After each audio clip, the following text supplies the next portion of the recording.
Hello, before we begin our lesson on combining terms with rational numbers mean fractions and decimals, I just wanted to quickly review what keys we're going to need for our calculator.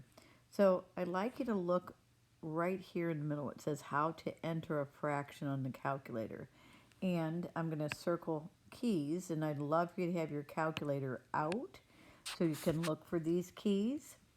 It says when we enter a fraction, we enter the numerator, which is the top number, and we press the ABC key, then the denominator, which is a bottom number, and then we press enter unless we have an operation to fill in.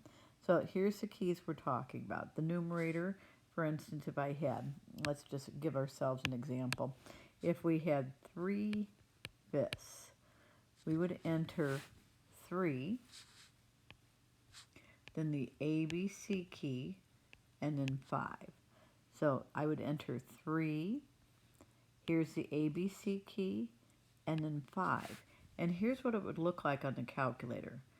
You'd have a little tiny backward L, and then 5. That represents 3/5. Since we're going to be combining terms, we're going to be adding terms, so we would then add whatever the next term was.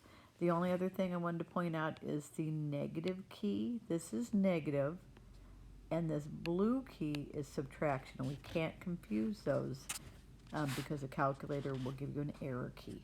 So now please go on to the lesson on combining rational terms.